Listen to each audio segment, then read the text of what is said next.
Então, muito boa tarde, meus amigos. Meu nome é César Mello, eu sou jurista, especialista em direito público, e no vídeo de hoje nós vamos falar sobre o placar do Congresso, uma iniciativa aí da oposição, verificar as informações desse placar do Congresso e trazer a partir desse placar uma explicação de por que o desempenho da nossa pauta ele está bastante defasado e porque, a meu ver, a gente não tem uma perspectiva muito boa de melhora enquanto as coisas permanecerem como estão, né?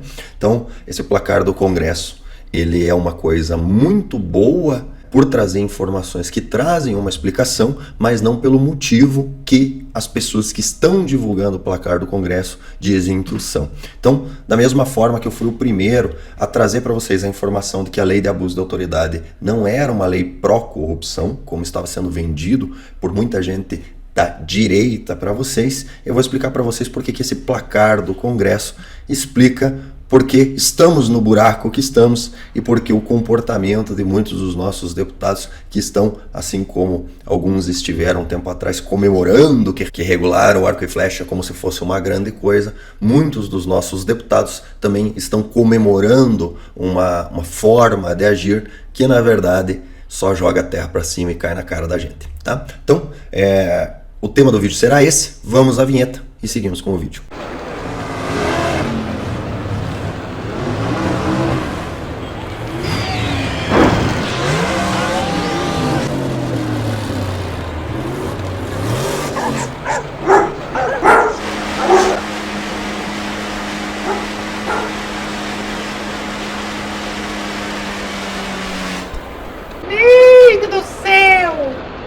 Pois bem, meus amigos, pois bem, vamos mais uma vez aqui remar contra a corrente, né? E fazer uma interpretação diversa daquela que a manada faz, né? Das informações, né? Porque, infelizmente, a maioria das pessoas recebe a informação com a conclusão do que a informação significa e replica aquilo como se fosse uma verdade, sem fazer uma reflexão prévia sobre se realmente é aquilo ou não é, né? Isso aconteceu na época da lei de abuso de autoridade, que eu lembro que iniciou-se um movimento dentro da direita, né? Aquela nossa direita, onde direita é combater a corrupção, sendo que o conceito de corrupção adotado por essa direita é o roubo de verba pública exclusivamente, né? Que não é corrupção, né? Corrupção, como vocês bem sabem, é você utilizar do seu poder como servidor público para aplicar de forma diversa aquilo que era a intenção da lei, né? Aplicar a sua própria vontade, abusar dos seus privilégios, abusar do seu cargo, abusar da sua posição como servidor público, né, como longa-manos do Estado, para aplicar aquele resultado que você quer e não aquele resultado que a lei comanda, né? E esse conceito foi deturpado tanto pela esquerda quanto por essa direita para confundir os senhores e fazer com que os senhores achem que corrupção é roubo de dinheiro público. Não. O resultado da corrupção pode ser o roubo do dinheiro público, mas muitas vezes não é. Aliás, na maioria das vezes não é, né? Então, a corrupção muitas vezes tem como resultado basicamente a satisfação de um sentimento pessoal, como por exemplo aquele servidor desarmamentista que, apesar de haver regras descritas em leis, decretos, portarias, instruções normativas, etc., e ele continua utilizando do poder arbitrário que possui para aplicar aquilo que ele quer, que é o desarmamento, e não aquilo que está regulado durante um bom tempo foi o armamento, né? Isso é uma forma talvez até mais grave de corrupção do que o próprio desvio de verba pública em si, porque dinheiro a gente trabalha e ganha mais. A liberdade, essa é muito difícil de ser restaurada, tá? Então, na época que saiu a lei de abuso de autoridade, esses mesmos que fizeram vocês acreditar que corrupção é a mesma coisa que desvio de verba pública, vieram dizer que a lei de abuso de autoridade foi criada exclusivamente para impedir o combate à corrupção. Combate à corrupção, que é esse desvio de verba pública, sem levar em conta que o objetivo real da lei de abuso de autoridade é combater a corrupção. Motoqueiro?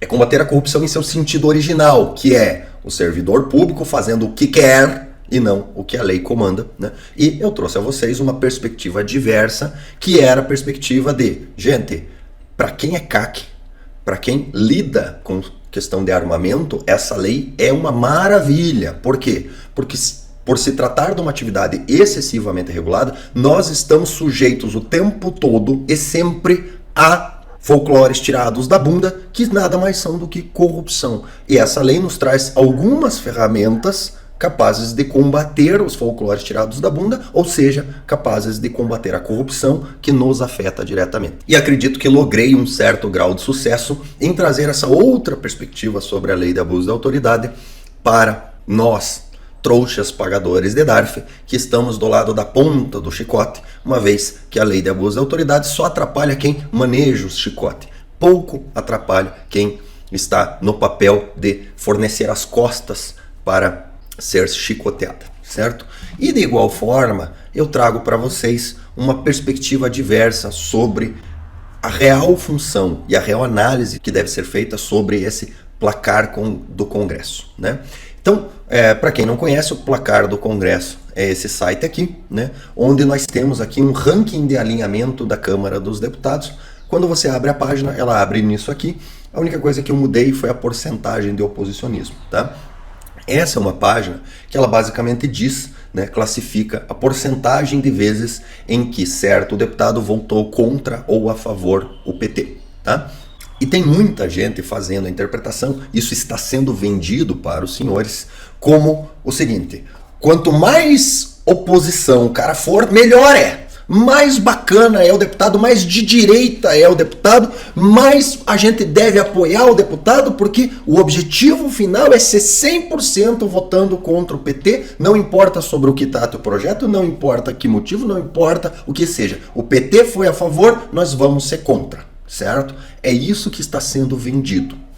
E, deixando claro para vocês, eu não acho que o site seja ruim. Eu acho que o site é ótimo. Afinal de contas, dados soltos, dados simplesmente lançados ao vento, eles são inúteis. Esse tipo de site que te permite classificar os dados para visualizá-los de uma forma mais concatenada, ele permite te tirar uma conclusão. Então, mais uma vez, estamos diante de uma situação onde a pessoa que inicia a campanha, ele lhe fornece os dados e, ao mesmo tempo, lhe fornece a conclusão sobre os dados que ele tirou e tem a expectativa de que você propague exatamente a mesma conclusão, né? Então, a conclusão, já falei uma vez, vou repetir, a conclusão dada é o seguinte: quanto mais votar contra o governo, melhor é o deputado. O deputado campeão é o que mais votou contra o governo, é isso daí, o critério para a gente apoiar ou não é sempre votar contra o governo, né? E aí eu pergunto para os senhores, essa conclusão está certa ou ela está errada, né? E aqui eu vou fazer um desenvolvimento, vocês vão entender porque eu acredito que essa conclusão está redondamente enganada e porque essa conclusão explica porque nós só estamos tomando fumo nas nossas pautas e nas nossas demandas. Então vamos lá. Eu vou dar alguns dados para vocês primeiro que eu coloquei previamente, porque aqui não permite a gente puxar, importar os dados para algum outro sistema, certo? Então eu contei na base da munheca, né, quantos deputados a gente tem. Então, os deputados classificados como 100% de oposição, que em tese foi colocado por quem bolou o site como o patamar a ser buscado, certo? Eles são de 100 até 90% de oposição, tá? Até 90% de oposição, até esse aqui, o Alfredo Gaspar, eles são cerca de 90 deputados. Então nós temos de 513, 90 deputados que não importa, não tem conversa, ele vota contra o PT. Talvez um ou outro voto ele votou a favor do PT, porque, por exemplo, eu tenho uma explicação específica de um deputado que é o seguinte: porra, era aumento de salário para PM, aí eu votei a favor, porque eu não posso votar contra aumento de salário para PM, senão me fode. Maravilha, ficou dentro dos 90%, né? Até 80% de oposição, até aqui mais ou menos, né? Até o nosso querido Jacobo, certo? São 110 deputados, né? Então, 110 deputados. Agora, vamos lá. 110 deputados é uma oposição capaz de impedir uma votação? Não, não é. Não é. Não é um número suficiente para impedir a votação, tá? Isso significa o quê? Isso significa que desses, vamos dizer aqui, 90 deputados, os que votaram 90% das vezes contra, desses 90 deputados, tá?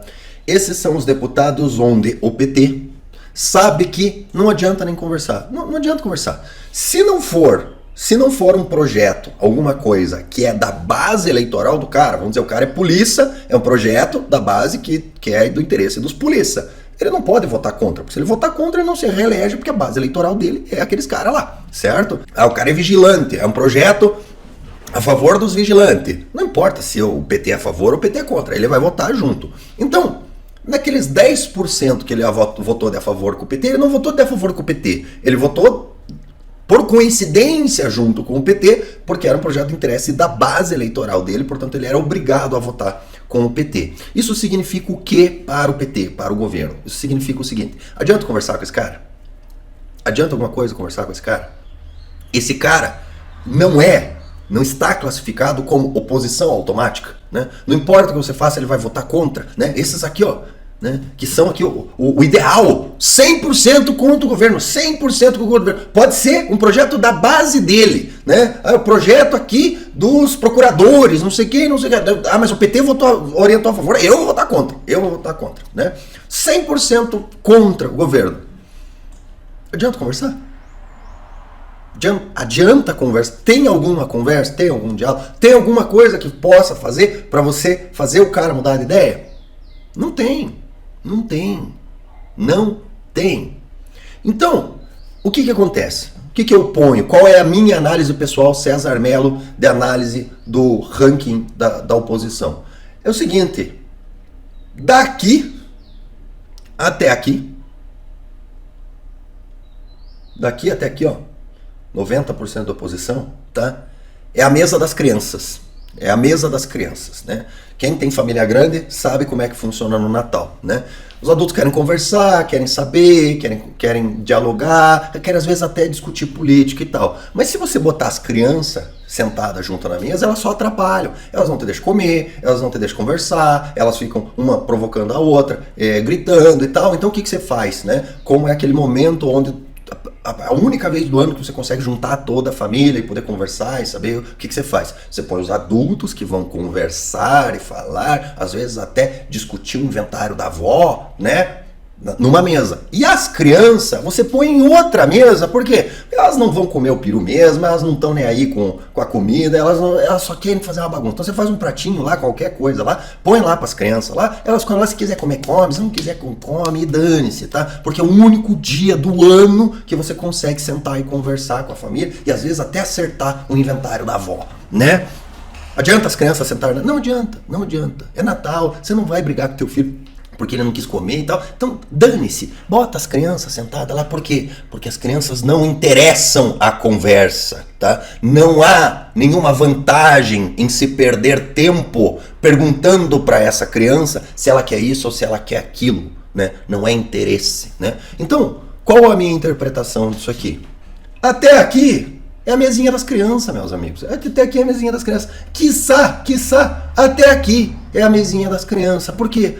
Porque não adianta você sentar e discutir, certo? Então, o que a gente tem, né? A gente tem o seguinte: mas o meu deputado tá aqui, ó, meu deputado, olha que legal aqui, ó, meu deputado foi 99% das vezes contra o PT, olha como o meu deputado é oposição de verdade, olha, 99% contra o PT. Qual que é a leitura real que você vai fazer desse deputado? Ótimo, você tá pagando um deputado, você tá apoiando um deputado, que na verdade, ele é tipo aquele teu primo de 4 anos de idade, que quer porque quer jogar o videogame junto com você. Daí o que você faz? Você pega um controle de videogame, você despluga lá do videogame e dá na mão dele pra ele brincar. Fala, jogue aí, vamos jogar junto, joga comigo, né? E dá o controle na mão dele, né? E ele fica lá com o controle lá, eu tô ganhando, como eu sou bom. É isso, né? Os nossos deputados super oposição são isso. Eles são crianças com controle na mão, fazendo oposição por fazer oposição. Enquanto que, por exemplo, se você pega um deputado aqui, vamos pegar aqui aleatoriamente o primeiro independente, com 69% contra o governo, 69% oposição. Isso significa o quê? Significa que o governo vai ter que sentar com ele projeto a projeto e falar assim, olha, esse projeto aqui a gente está orientando a favor e tal, pô. Por quê? Porque tem aqui, se você olhar, tem 31% das vezes onde ele apoiou o governo, onde o governo queria alguma coisa e ele acabou sendo convencido a votar com o governo. 69% das vezes ele foi contra, mas 31% ele foi a favor. Ou seja, não se trata de um deputado onde há oposição automática. Você pode vir a convencer esse deputado a votar com você. O que você precisa para convencer ele? Ele vai ter que falar. Ele vai dizer assim, olha, o problema é o seguinte, esse texto que você colocou, nesse ponto aqui, não dá. Esse pedacinho aqui não dá. Eu não tenho como votar a favor disso aqui. Poxa, mas se você alterar esse pedaço aqui, aí eu posso votar junto com vocês. Mas esse pedacinho aqui é inegociável. Esse pedacinho desse projeto é inegociável. Então vamos lá, vamos analisar de acordo com as mesas do Natal de família. Quem está sentado lá na mesa das crianças, né? Aqui 100% de oposição, né? Não adianta nem conversar, qualquer coisa que você pergunte vai ser contra. Ele tem como ficar com o criado mudo da avó? Tem como negociar o criado mudo da avó? Ele não tem, porque qualquer coisa que você fale, ele é contra. Não, eu não concordo. Então não tem como negociar. Então o que você faz? Ele está na mesa das crianças lá, não faz parte da discussão, né? Ele vai receber aquilo que os outros decidirem para ele, né? Agora você pega aqui, esse cara aqui, né? Pega aqui, 68% das vezes. Será que de repente ele topa ficar com o criado mudo da avó para você ficar com 38 do vô? Você tem certeza que ele não topa? Tem 32% de chance dele não topar, 68% de chance dele topar. E aí? Dá para de repente conversar, né? Não, tudo bem. Eu quero ficar com o revólver do vô. Mas então só o criado mudo não dá. Então fica com o criado mudo mais o relógio. Daí a gente acerta, você fica com o criado mudo do relógio, eu fico com o revólver. Beleza? Então fechou. Aí dá pra conversar. Dá pra você negociar esse tipo de coisa com a criança que tá lá na mesa das crianças lá, que já foi posta lá, porque você não consegue nem convencer ela a comer a janta? Então não dá, né? Então, gente, esse vídeo é para trazer esse ponto de vista para vocês, né? E tem mais um ponto bastante importante. Se acabar vencendo a tese de que só é de direita de verdade quem é 100% de oposição, o que vai acontecer com esse pessoal que está aqui, tá? Eles tendem mais a fazer o seguinte, depois que você já foi lá na rede social dele, já acusou ele de ser petista, né? Todo esse pessoal aqui que está nos independentes aqui, né? Ou até esses aqui que está aqui, ó, por exemplo, esse aqui, ó, já foi classificado aqui direto como petista, todos esses aqui, todos classificados direto como petista aqui, né? Esses aqui, você vai conseguir trazer ele pro teu lado? Você vai conseguir alguma coisa dele? Depois que você já chamou ele de petista? Não. Depois que já chamou ele de petista, ele se abraça lá no petismo e fala, bom, já que eu sou petista, então vamos ser petista, né? Porque queira ou não queira, estar a favor do governo, pelo menos nesses 3 anos que a gente tem antes da próxima eleição, é muito mais confortável do que não estar, tá? Então, esse vídeo é para deixar claro. A meu ver, a gente precisa analisar esses dados e pedir para que a gente tenha muito mais gente nessa faixa aqui, ó, que é a faixa ideal de 69, entre 55% a 75% de oposição, do que gente na faixa de 100% de oposição. Porque quem está na faixa, a meu ver, entre 100% de oposição e 80% de oposição, está sentado na mesinha das crianças, tá? E são pessoas que não conseguirão nunca negociar com o governo, certo? Então eu deixo o convite aqui para vocês, para analisarem os dados aqui, verificarem os dados aqui do site, né? E chegarem à conclusão de por que nós só estamos tomando fumo nos decretos, nas portarias e nas instruções normativas, tá? Tem uma razão para isso estar acontecendo e esse site aqui explica qual é essa razão, tá? Então, gente, para esse vídeo é isso, tá? E se você descobrir por que nós estamos tomando fumo nos decretos, nas portarias, nas instruções normativas, peço que deixe abaixo nos comentários aqui, vamos ver se alguém acerta, beleza? Então, para esse vídeo é isso, peço que curtam, compartilhem, se inscrevam no canal e até o próximo vídeo.